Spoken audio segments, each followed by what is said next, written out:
Hey you. Since we're just getting to know one another, I thought I would share a little bit about myself. I'm not a gadgety person. I don't have the latest and greatest, and I don't have 100 tools in my sewing tool belt.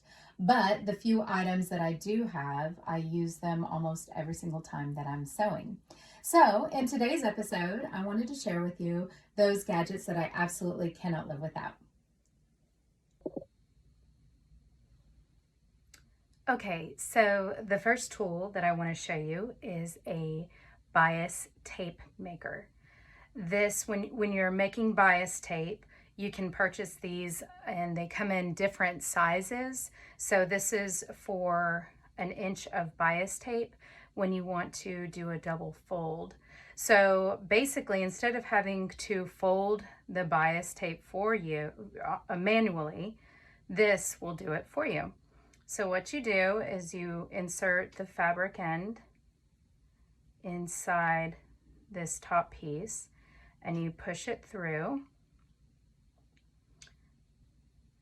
And another tool I want to introduce to you that's kind of an all-in-one is what's called a purple thang. I love this name because I'm a little Southern girl and I like the thang part of it, but this is just kind of a all-purpose kind of tool. So I use this for everything, and right here you can see how I use it. So I'm just pushing this. There's a little slot for you to guide your fabric through, and what you can see is it's coming through on the other end pre-folded. So then you pull out a little bit, you take your iron, I'm going to turn it around for you, and then you press and you grab a hold of the lever and you just slowly move it back while your iron moves along with it. And then you get a really, really pretty, clean and crisp fold.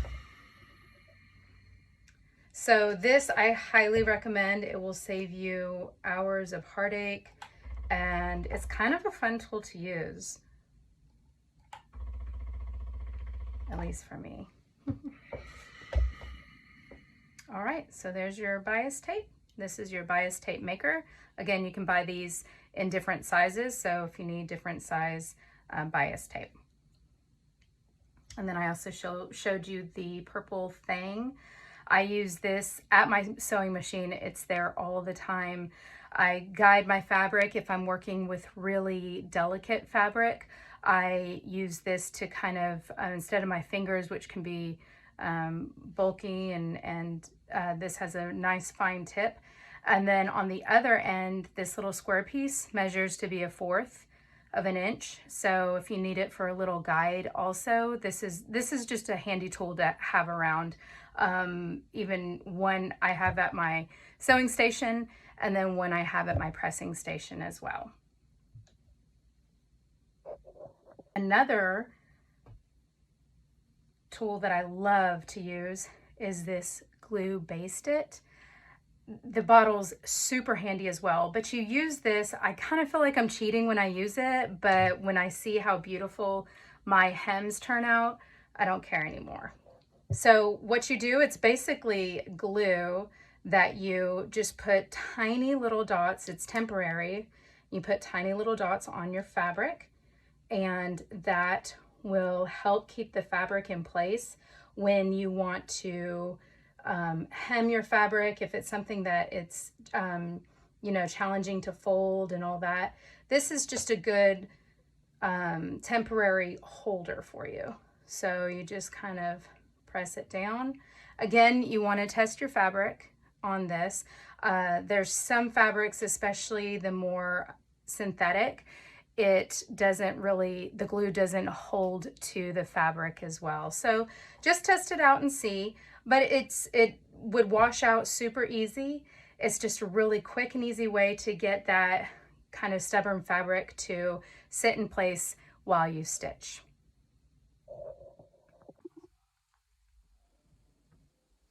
Okay, another cool gadget that I have here is called Fray Block. This is really good to use when you have fabric that frays easily. This is of course cotton, so it's not going to be as, won't fray as much. But if you were to have silks, then it would help to alleviate some of this eyelash business that happens up here. Of course, you want to test a little sample of your fabric to make sure it doesn't do anything destructive to it. But you're really just taking the fray block and putting it on the very edge of the fabric, and that's just to keep it from fraying. I love using this in pieces that I have posted on Instagram, my Obi belt, which I used scrap pieces of fabric and quilted a belt together. So if you're interested, check it out. It's still on my personal page, which is Annie B. Hill, and you can check that out. But I did use the fray block on some of the fabric that if it was to fray a little too much and it kind of messed with the piece, the look of the entire look, I just went ahead and used a little bit of this. And it's real liquidy, so you have to be careful. You don't have to squeeze, but you do just kind of let it drizzle out on the very end. So I just put this on the end of my fabric that I was putting together for the belt, and that helped it to keep all the pieces in place. So you can see on this side, this I did just a few minutes ago, and it doesn't fray at all. It basically just kind of stiffens up the edge of that fabric and keeps it from getting a little overruly.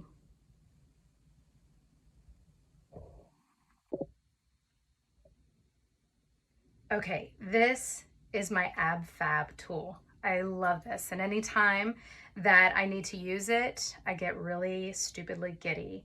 So this is a turner, and what this does is anytime you have straps, very thin pieces of fabric that you have to fold together, and it creates this really, really tiny tube. It's next to impossible to turn these to the right side because obviously you need to sew right sides together. So what you need to do is get one of these point turners, and they come in different sizes. Here's a small one. I believe there's a smaller one. I don't usually use that small of one. Then they have bigger tubes, and then there's actually one that's bigger than this also. But they're super handy and kind of fun to use. So what you do is after you've created your tube or your strap or whatever you're making for your garment or your bags, you, on one side, you stitch up the end. And on the other side that's left open, you're going to put your tube through that channel.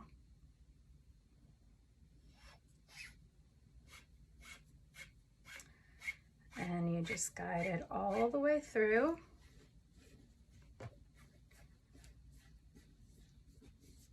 Sometimes you've got to push it down because the piece is really long, and I purposefully made a long piece just to show you how long of a strap you can make. So it's a really, really cool tool. And then you take this wire piece that at the very end has a little pin in it that you can kind of, that will hook, it'll catch on this end piece. So you thread it through.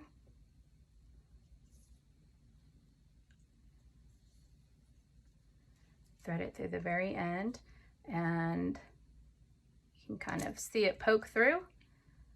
And then you just have to pull it through on the other side.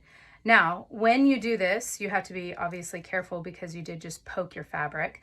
But I try to go in at the corner because if you go straight in the middle, then you have more bulk to try to pull through that skinny tube. And especially when the smaller the tube is, the harder it's going to be to pull this fabric through. So try to catch it in this corner, the most sturdiest corner. When you do these ends, you want to make sure that you're going back and forth. Sometimes I'll make 2 stitches real close together just to reinforce this end right here so it doesn't pull out or create a hole. So you just pull back out and guide the fabric up to the very top. And then mine just kind of popped out, but ideally you want it to come out at the very end, and you just keep on pulling until it comes all the way out. And then you have your right side of the fabric, your pretty strap for your dress, for little baby garment. If you have lingerie you're working with, this is perfect for that. Then you just kind of smooth everything out, press it really nice and clean, and voila, you're good to go. All right, I hope you found that video to be useful. I'd love to get some feedback, so send me a comment or an email. And also know that I included that Patchwork Obi belt that I mentioned when I was describing the fray block. And so check that out when you have a chance. Thanks so much, and we'll see you soon.